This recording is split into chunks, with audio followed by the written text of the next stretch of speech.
dire d'ores et déjà qu'on va avoir très très chaud. C'est simple, une canicule si précoce, si intense, c'est une première en France au mois de juin. Des températures records, 12 à 15 degrés au-dessus des normales de saison. Oppressive heat rising northwards across the whole of the UK. London, 39 degrees, breaking the July record for the UK.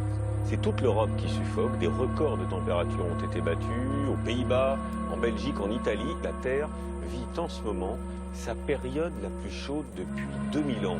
Alors, est-ce le seul fait de l'homme? Ce réchauffement est-il irréversible? Summer 2019 in Europe illustrated the urgency of the climate crisis, which claimed its first victim, water. The demand is going straight up and the supply is going straight down. I mean, it is stark. It's stark. In France, nearly 2/3 of all regions are affected by water restrictions. Farmers have seen their crops destroyed while others try to adapt to climate change. After 2 record-breaking heat waves in July. Today, 70% of the Earth's pure water is used for human consumption. It has become the most coveted resource on the planet.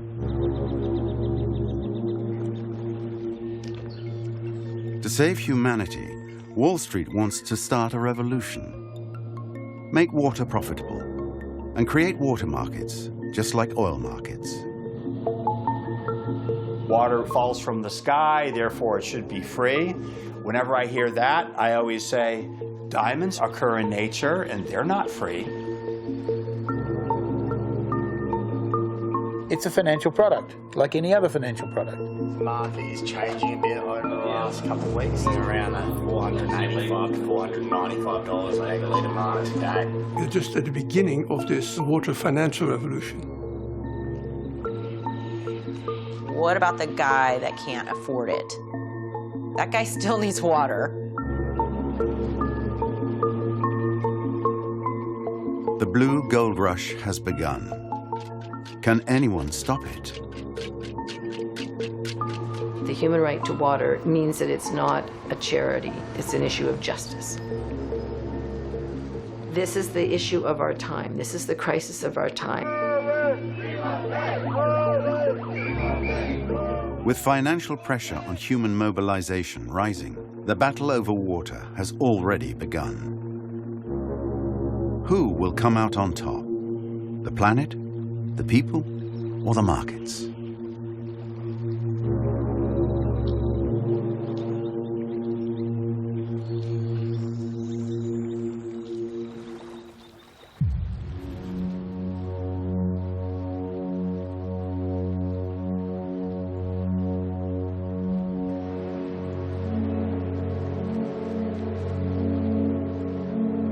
London, the financial capital of Europe.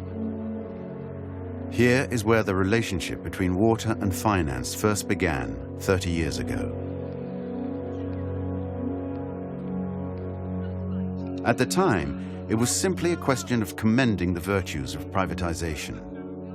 It was Margaret Thatcher, Prime Minister at the time, who championed the cause. That even socialist France knows privatized water is a better deal than nationalized water. That the water privatization, I believe, will go very successfully indeed.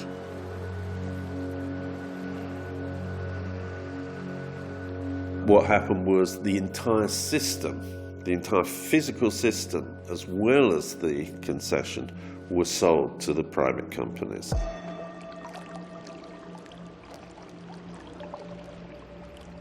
One of the first things some of the companies did was to start cutting off water supply to people who hadn't paid their bills. One company, for example, disconnected 11,000 customers, and as far as the company was concerned, they could stay disconnected. If they didn't pay their bills, they didn't get any water.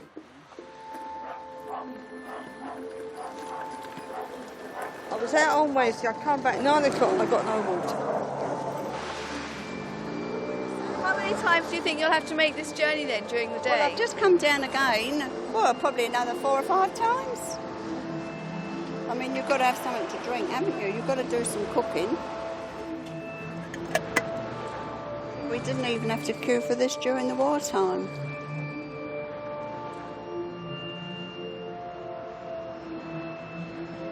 I said myself, it's disgusting. But from the market perspective, that doesn't matter. The market couldn't care less if people die of cholera. Really, that's not their job. Their job is making money, and they've done that very well.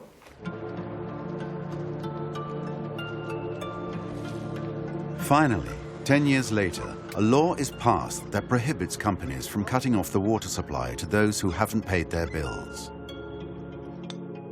But this is not enough to deter the financiers.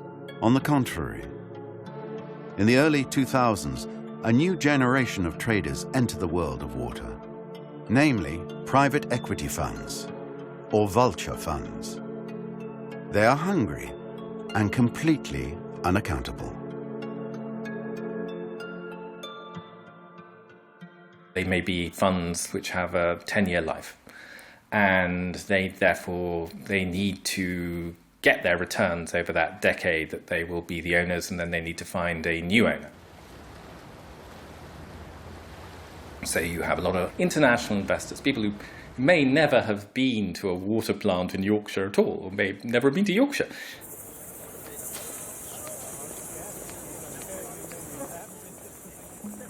In London, Thames Water, the distribution authority that covers 20% of the country, is bought by the Australian-based Macquarie funds.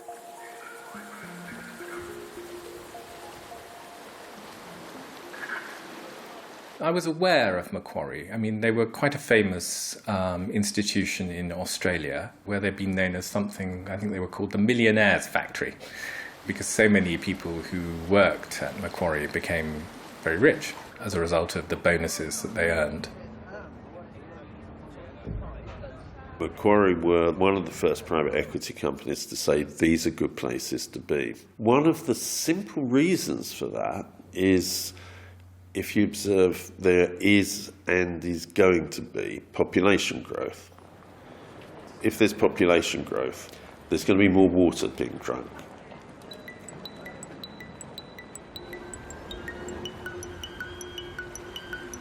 David Hall is the man who revealed this water scandal. In 2017, he published a study in which he detailed 30 years of abusive practices. Rising bills, soaring dividends to shareholders, and tax evasion. A caricature of financial capitalism.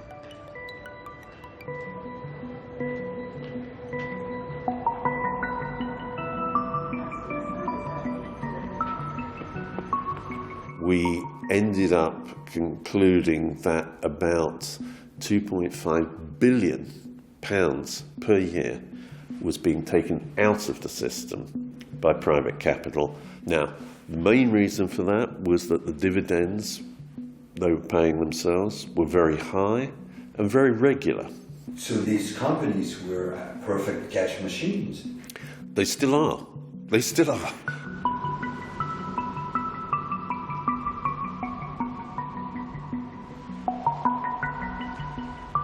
Everybody believes correctly that we are being swindled by the water companies.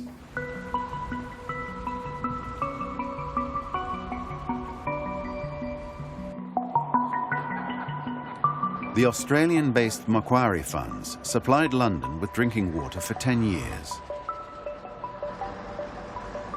Their parting gift when they left the market? $56 billion of debt. Somebody at that point will have to repay all those borrowing. Well, there's only one source of money in the whole water industry, and that is the customer. And when the customer has to repay those borrowings, that will affect the charges they have to pay. And of course, the owners will never return the dividends they've taken out. Those have just gone. I think they take a view that this is a victimless crime.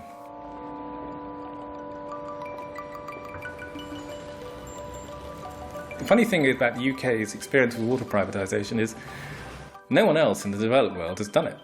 It's a one-off. And sometimes you have to ask yourself, why is it?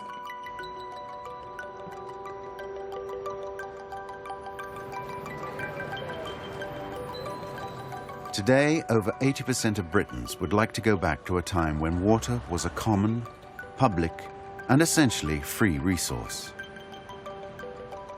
But this concept is slipping away.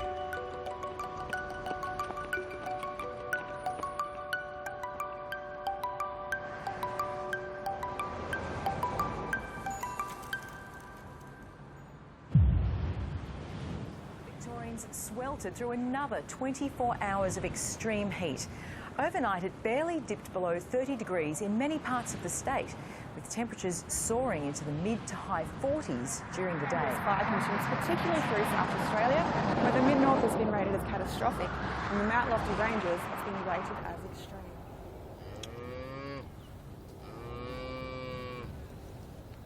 Australia, the hottest continent on the planet, on the front line of climate change.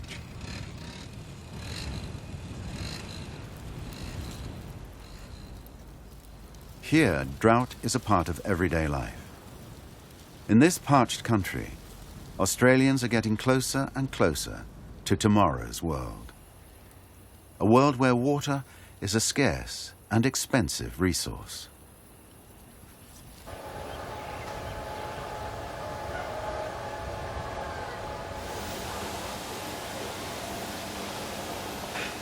Bart Dohan is a dairy farmer who lives in New South Wales, one of the driest regions in the country. For many months now, his reserves have been empty. The only solution for feeding his animals is to buy extra water on the private market. Come on, girl, get on. Where's the girl?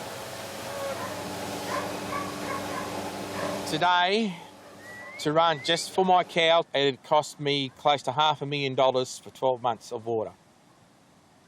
$500,000. Can you afford that?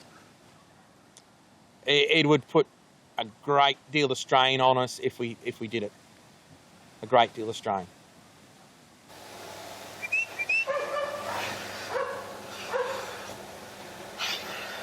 Okay.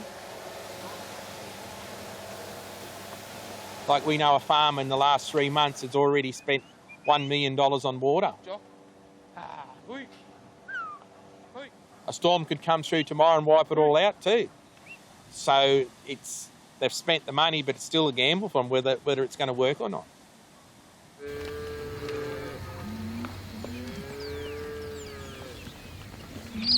We're trying our best to keep the cows alive, because we can't afford the water to grow crops for the cows. We can't afford a real lot of grain. They're getting very little or no grain at all at the moment.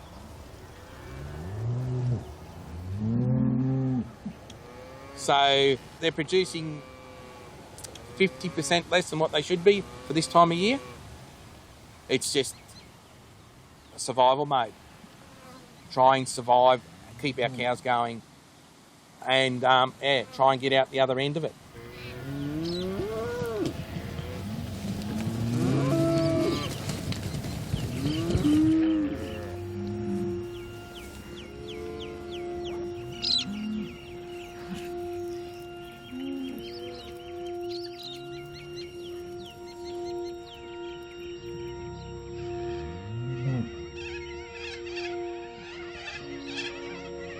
Australia used to be a place of mates and helping each other out, but now it's sort of like dog-eat-dog world at the moment, especially with the water policy.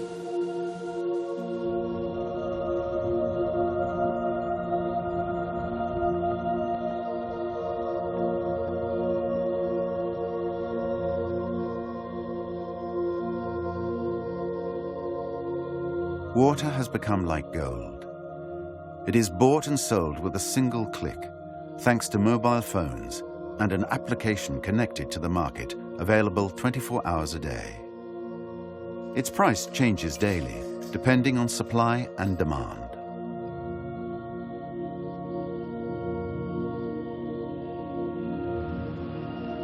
It's there, I can touch it, I can paddle my feet in it, but I can't use it. Not unless I've got that money. Once the transaction is approved, irrigation channel valves open automatically and pour out millions of litres to customers, those who can pay.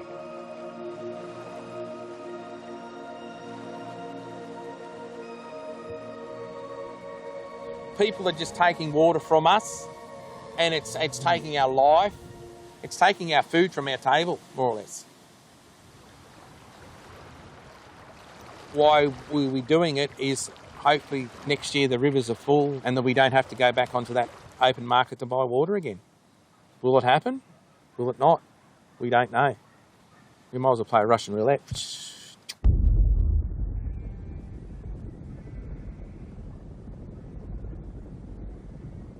To combat water shortages, the Australian government has chosen to ration it. Each year, it allocates a quota to the major water consumers: farmers, industrialists, and cities. This is calculated based on activity, existing reserves, and weather forecasts.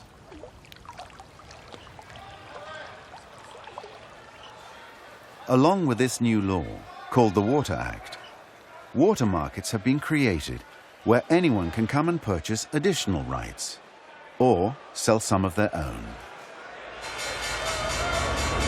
I just wanted to give you a call as the market is changing a bit over the last couple of weeks since we last spoke and changed our water down to $5.20. And we're seeing trading really happening around that $485 to $495 a megalitre mark. Harding from Waterfind. Thanks, Pete. Look forward to hearing from you. In just 10 years, the water business has become the new El Dorado with a turnover of $2 billion per year. Morning. Yeah, I am. 9 o'clock, first thing, yeah. Waterfind is the world's leading water stock exchange. They work with the megalitre, a unit of measurement equivalent to 1 million litres. Some of my team here call me the water market pioneer. So I'd like to say that I'm a pioneer in the world. How much more has he got in that order to go then? Well, since I had to do a manual transfer, right. he's only got, I think he had balance of 6 megs. It was okay. It was bugger so all. we'll reset that again then. And so prices today are around the $500 per megalitre or per million litres. You've got... I think it's cheap. What, $500? What's that, 300 euros or 350 euros for 1 million litres of water? I'd say that's pretty cheap when you look at it from that perspective. Isn't it a good thing that we are finally putting a value on this resource? Because in putting a value on it, we're going to respect it more.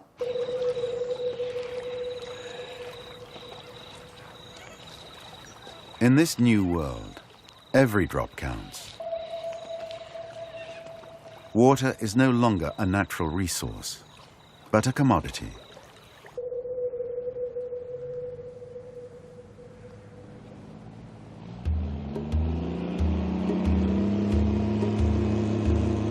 In the world of water markets, the key players are the agricultural industry, as is the case with Webster, the country's largest producer of almonds.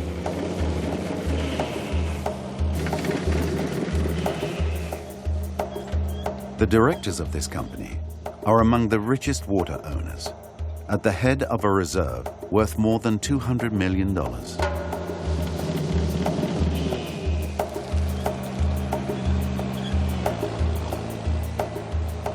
Their almonds are mass cultivated and exported all over the world.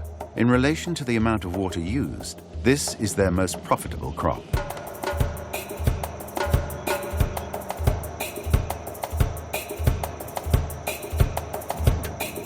On this farm, Brendan Barry has the title of Water Manager. This is a new area of expertise.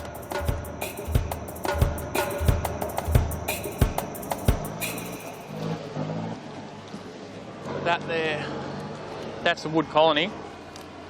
But they're not quite ready. But if you grab that. They're big. Yeah, they're bigger, but the taste of them is just a different flavour. But the nonpareil are the real... Nonpareils, there's other nuts bigger than that, but these are the best seller, that's why. And they crop pretty well, so that's why everyone sort of keep them as 50% of the orchard. Yeah. They're easiest to market and whatnot. The total value of our water is more valuable than all the land we hold, or the plant and equipment, or the livestock that we hold.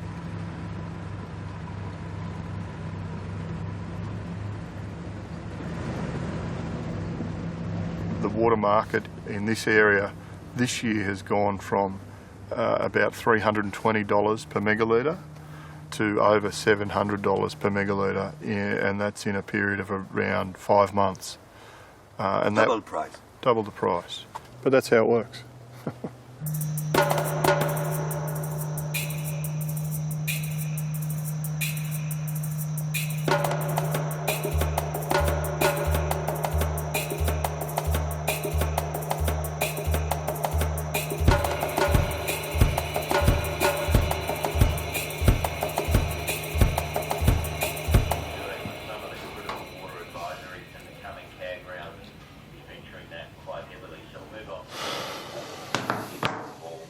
As water manager, Brendan is more of a trader than a farmer. In our business, we want to use our water efficiently, because if we do that, we can drive a greater profit into the business. And that's what we're ultimately here for, is to deliver a profit for the shareholders. These are the things that are interesting or useful.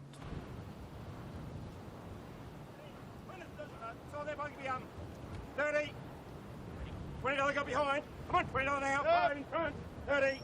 5, 40, 50, 50, $50 got here, $50 bid, 60, 70, 80, 90, 100, and 10, and 20, 120 got, you're up, you know up, 120 got, and 80, and 300, 20, 40, 60, 30, and 400, 20, 40.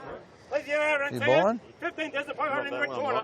15,500. Anyone else? And 5. 105 behind. 105. It's gone. Did that sell already? Yeah. What did they get for that?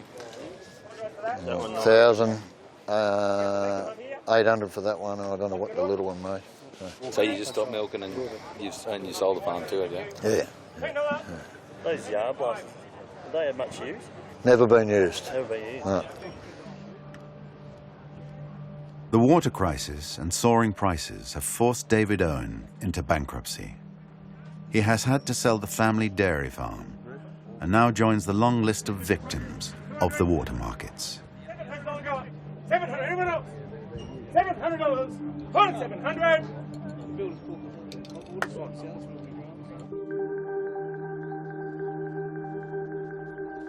It's an end of an era.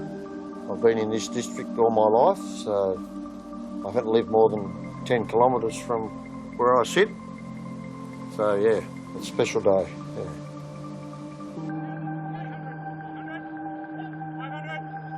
6, 7, 8, 6,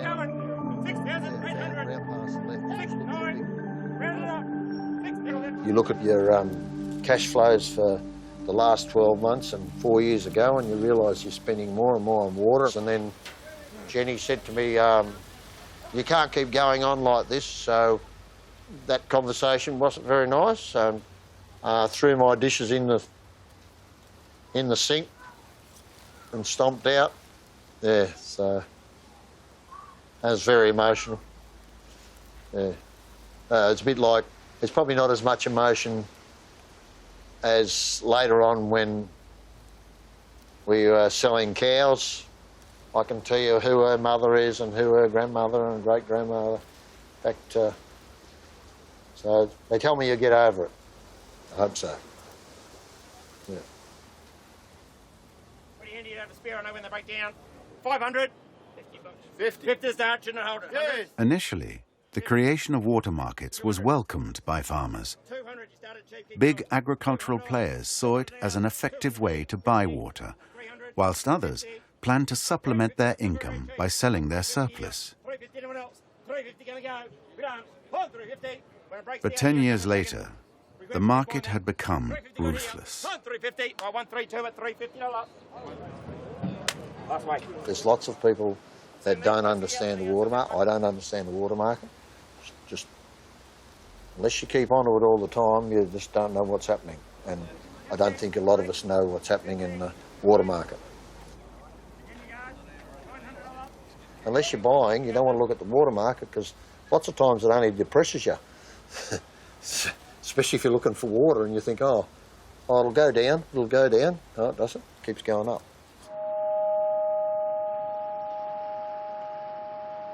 South Australia is on extreme alert as searing temperatures put emergency crews on notice and authorities ready to answer any major crisis. Records fell today and more are set to tumble tomorrow, with Adelaide forecast to hit 45 degrees, nudging the hottest day on record for the city. The CFS warns it won't be able to control any major... Adelaide in southeast Australia, the driest city on the driest continent on the planet.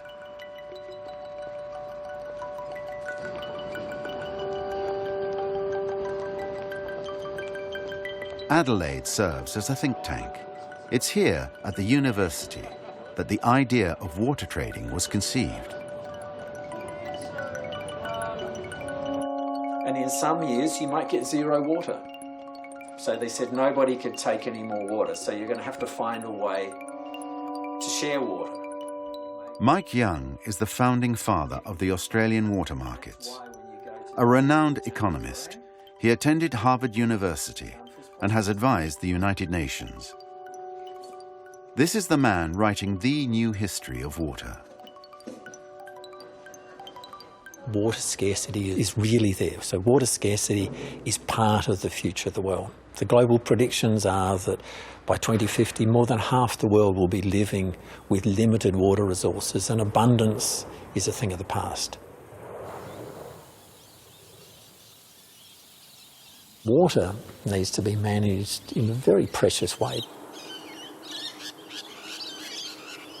in a way that drives innovation, that makes sure our water goes to the best use as it possibly can, so we make money and feed ourselves well. And that led to the interest in water markets and drove a revolution.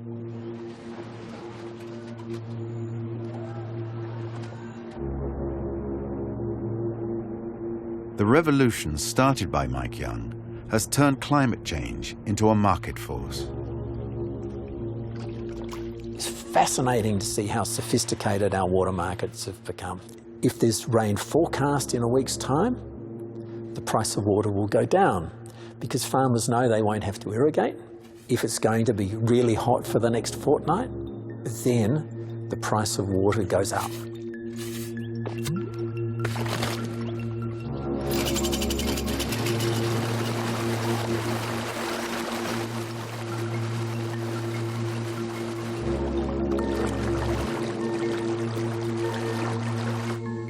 Mike Young has opened up water markets to all, farmers, small savers, and above all, professional investors.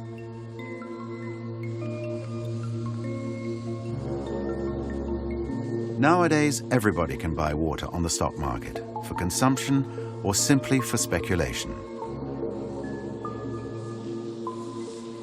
When water becomes scarce, and as it becomes scarcer, then somebody has to stop using it. And what markets do is they discover and reveal the most appropriate people to pull out of agriculture.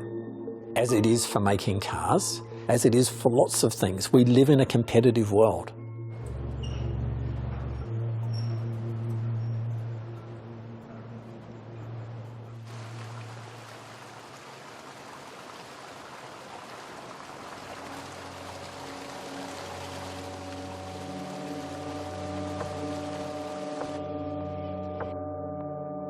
The new Lords of Water live in the city of Melbourne, the business capital. They are bankers, insurers, pension and investment fund managers.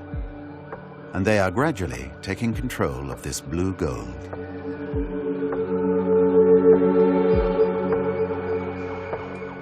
I don't need to own land. You know, would I own land? Would I consider it? Yes, but I'm not a farmer. I'm an investment banker. How much did you invest? Not much, maybe $20 million. The price of water has doubled, but in the next 10 years it will double again because of intensive agriculture. Nicknamed the Water Bandit, David Williams rules over his empire from high up on the 45th floor. As an owner of expansive water reserves, he rents his water to farmers, as others would rent land. And the future is looking bright.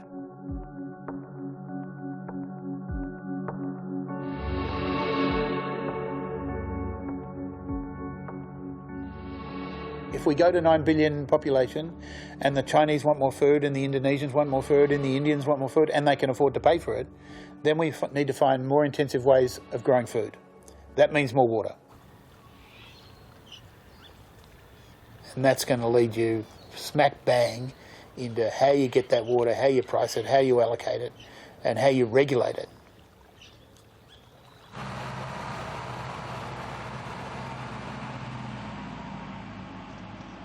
With the big investors buying water, it's getting back to the old days of the landlords and the peasant farmers.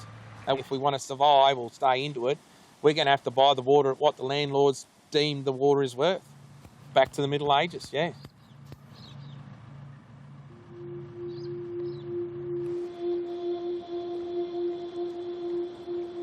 Water was the last remaining natural resource to have escaped trading. But Australia has just blown the final whistle. The time has come for maximum profitability and the creation of wealth.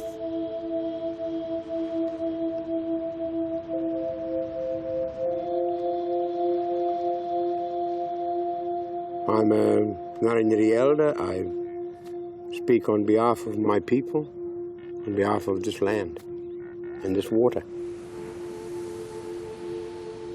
Water, for me and my people, is a part of who we are.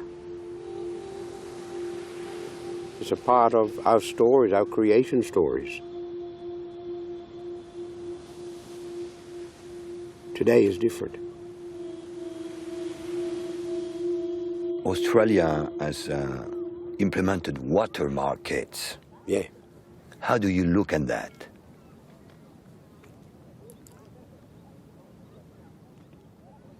We don't like it very much. We don't like it at all.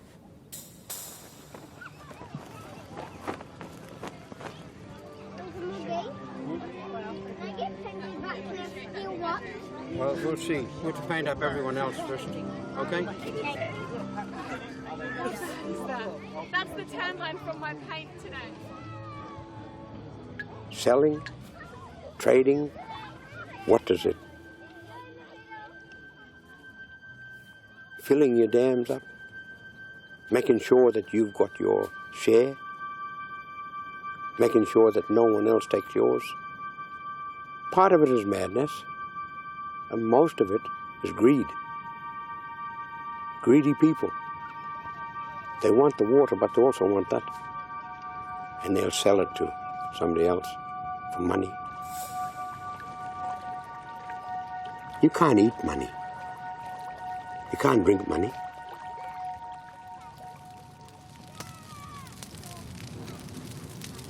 Kangaroo.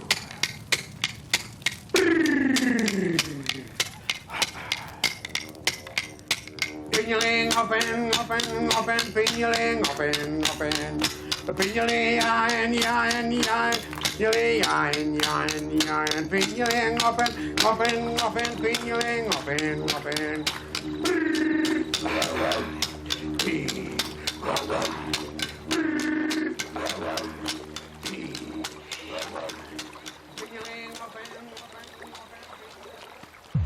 If you thought the hot weather was bad this weekend, just wait until tomorrow. The 5th day of our heat wave is expected to be incredibly uncomfortable and potentially dangerous as the humidity... Very, very hot today. It's moving in from the Midwest where they've been dealing with this sweltering heat. And now that it's moving here to the East Coast, it could stick around for several days, becoming a full-blown... Make water a commodity. Listed on the stock exchange. Bet on its price. And if Wall Street replicates the Australian model.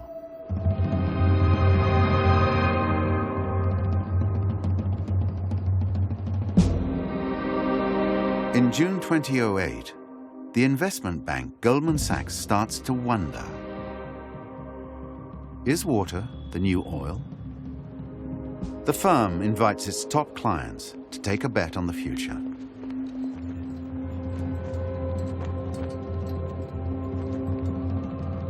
Goldman Sachs, the conference, that was me.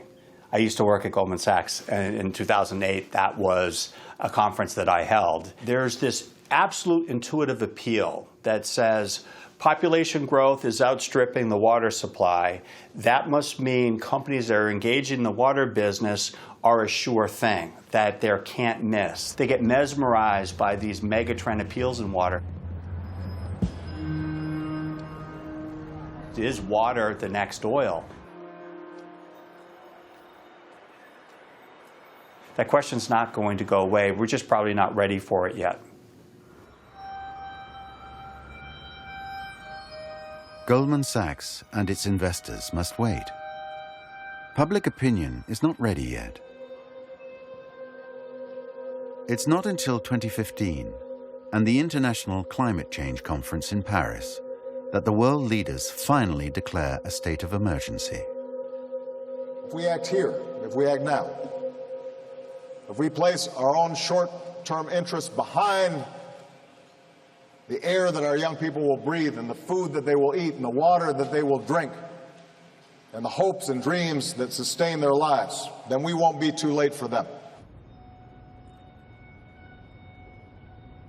In the developed world, for the last 100 years, we haven't had to think about our water or worry about our water. It's been essentially unlimited wherever we want it, whenever we want it. It's been really inexpensive. No one thinks about their water bill. They don't say, oh, take a shorter shower, the water's too expensive. I think that era is over.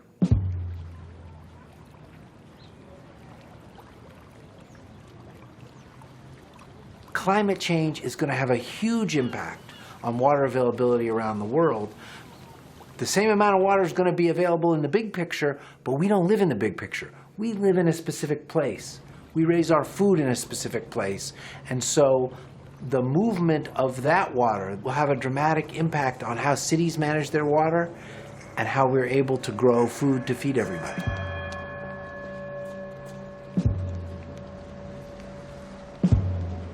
The climate emergency demands radical changes. Wall Street re-embarks on its mission. Citigroup, one of the largest US banks, publishes a report announcing the end of free water.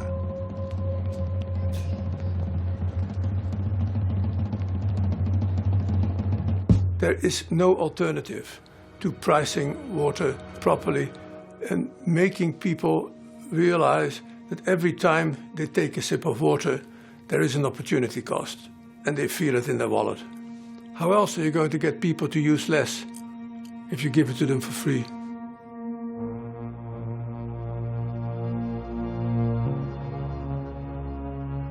The dam has broken.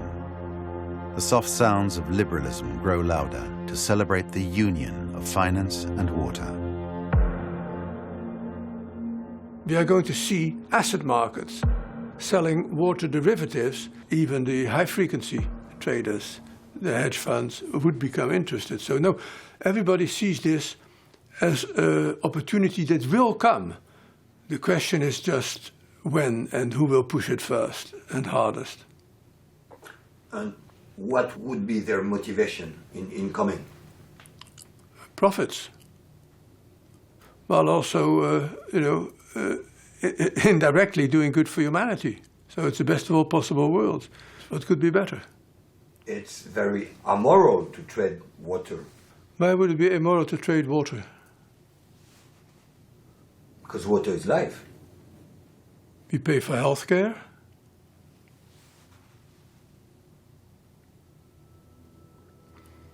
Just because it's life doesn't mean it cannot be priced.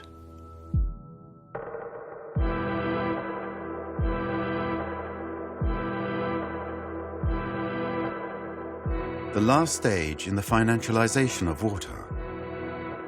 The launch of a stock market index to bet on water prices by NASDAQ a stock exchange specializing in technology. This is the first time that water has been reduced to an algorithm.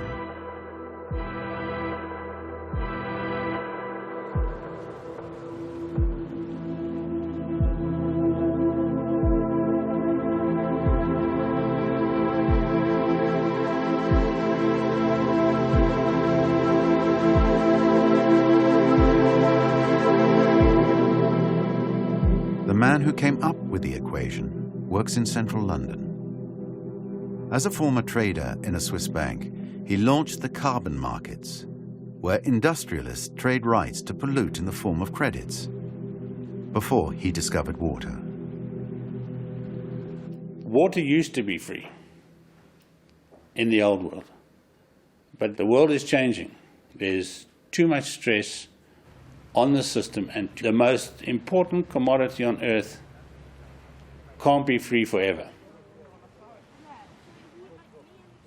If you wanted to put it into the greed scenario, if you don't control it and use it properly, what will theoretically happen is those with the cash will have it, and those without the cash won't have it. Lance Coogan is the sort of man who looks to the future. In order to attract investors, he's joined forces with the top water expert in the United States. Look like they're green. A cowboy living in Idaho, in the western United States. The only man who knows the secrets of a market that was, until now, reserved for experts and insiders. Clay Landry runs a company that has recorded every water transaction since the year 2000. It isn't a reliable index. To be clear, you're not buying water, you're buying the price of water. So you're not taking physical delivery of the water. So it's only a bet on the future? It is a bet. Yeah, it is a bet. We're just betting whether the price is going to be high or low 6 months from now. Some might say that this is speculation on water price. Is it a speculation? I think we all are managing on what we think the future is going to look like.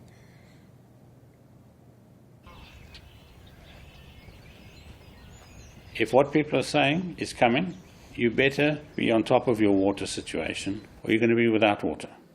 And what I'm doing is getting people's focus through financial instruments to see what is actually going on the ground.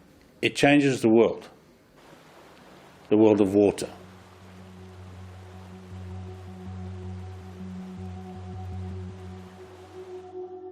Is it too late to stop a financial takeover bid on water?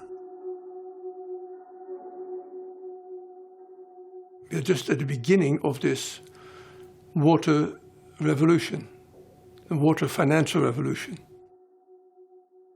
You can't let the market be the only decider of how water's allocated. Price can't be the only way you distribute water, because then you'll have rich people with big swimming pools and poor people who are dead. Allt mer tryckande grepp, och SMHI går nu ut och höjer varningen för varma temperaturer från klass 1 till klass 2. Och det här är alltså den näst högsta varningsklassen. Det innebär att det råder extrem värme. Varningen den gäller för de flesta kommuner i Stockholms län och flera... The global water rush is accelerating. Privatization, competition, profit. Key words of the liberal doctrine. Faced with this threat, one woman is standing up. Maud Barlow, a Canadian human rights activist.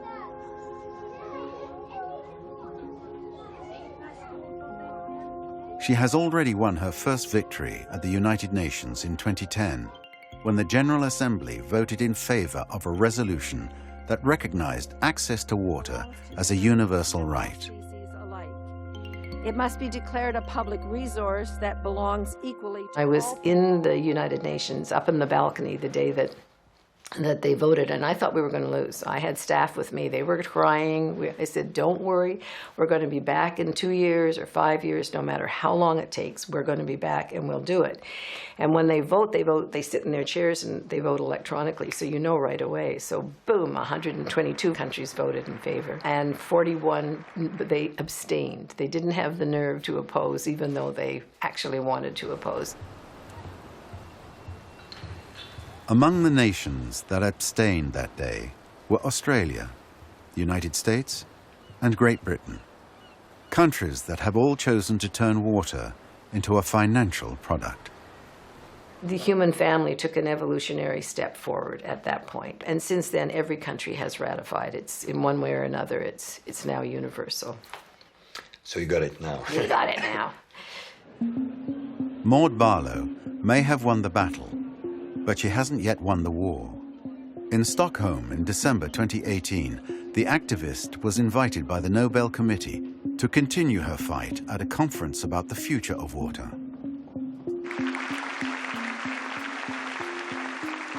The United Nations calls water scarcity the scourge of the earth. To truly guarantee the human right to water, we must protect it as a public trust and a commons, not a commodity to be put on the open market for sale like oil and gas. And we must challenge the current power structures and institutions that support unequal access to the planet's dwindling water supplies. Our goal must be clean, affordable, accessible, public water for all, for everywhere, for all time.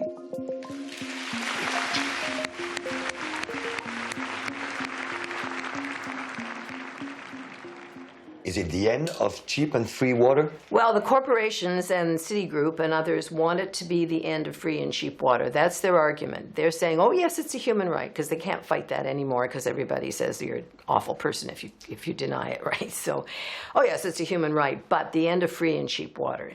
When they say it's got to be a commodity, it's because they know that the scarcer it becomes in a world where you desperately need water, there's gold. It's gold. It's blue gold. In Stockholm, Maud Barlow appears as the grain of sand capable of bringing the water market machinery to a halt.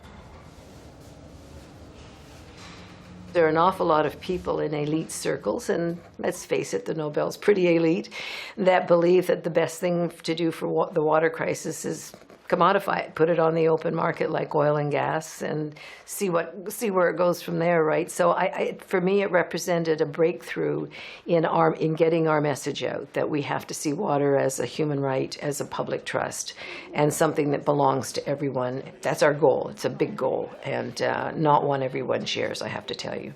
Thank you so much for coming. Really, really, it was wonderful. Be activists now. Just go out and sometimes it'll be hard because sometimes you'll find nobody else. It's like, why me? Why don't other people care? And it's just the way it is. And you guys will do it. I know you will. You'll be our leaders. The winds of revolt are strengthening.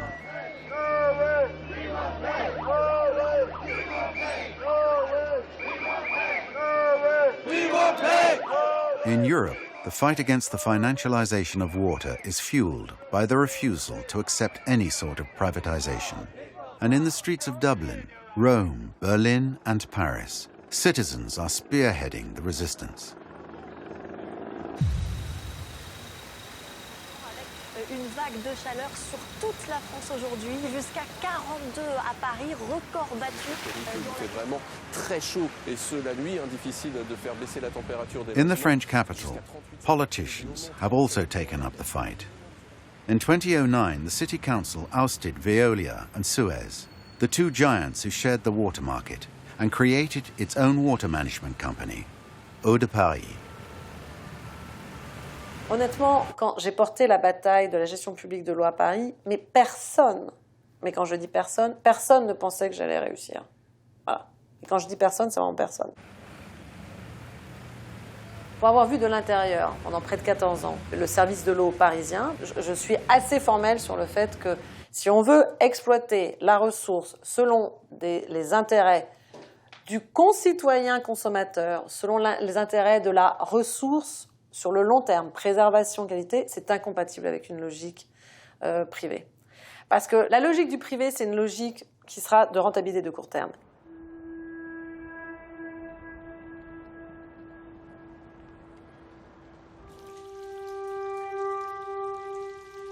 Avant, il y avait quand même au moins un peu une logique industrielle.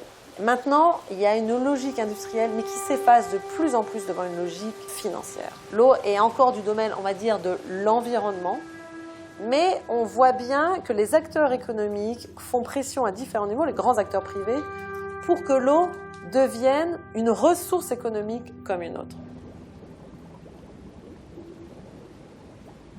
Le risque est à la fois plus grand, et en même temps, il y a une mobilisation plus forte du public. Donc c'est ça qui est intéressant, c'est que je pense qu'il n'y a jamais eu autant de mobilisation autour de l'eau. How long will the European fortress be able to withstand the financial market pressure?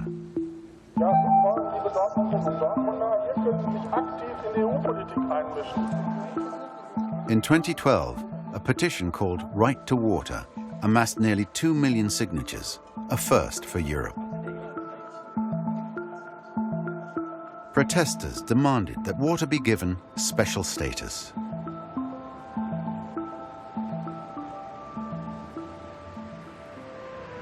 The European Citizens' Initiative really changed the way we discuss about water in Europe. It helped creating a movement and a whole idea that water should be considered as a human right. Before, all the documents from the European Commission were starting to introduce market mechanisms. They were always pushing for liberalization. Now, this is not something that you can easily do in a public way.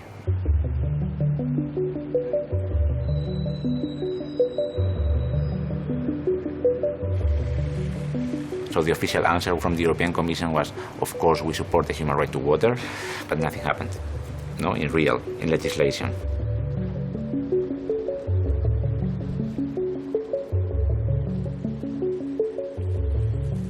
The Right to Water petition has so far halted the ambitions of financiers around Europe. But it remains a fragile victory. There are two paths, and I don't know who's going to win this. It's either water is a commodity, and it's going to be put on the open market for sale, or it's not. It's going to be understood to be a human right. You can't have it both ways. It's time to choose now which path. A word on hope from each of you, please. Well, for me, the hope is the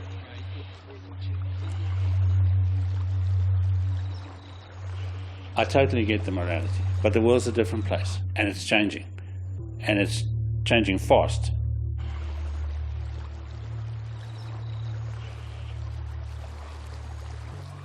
Water scarcity and climate change, is it a windfall for our business?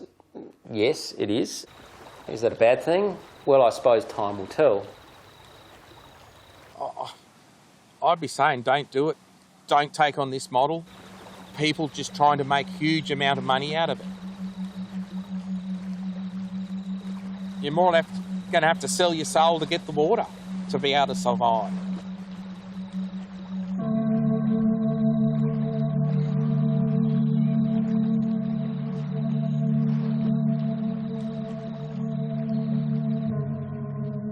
Today, the fate of water is still undecided. Originally, over 4 billion years ago, water arrived on this Earth from space and has since survived all manner of catastrophes. But it is now being threatened by the men who dream of turning rivers into gold. As if nature was nothing but a giant supermarket.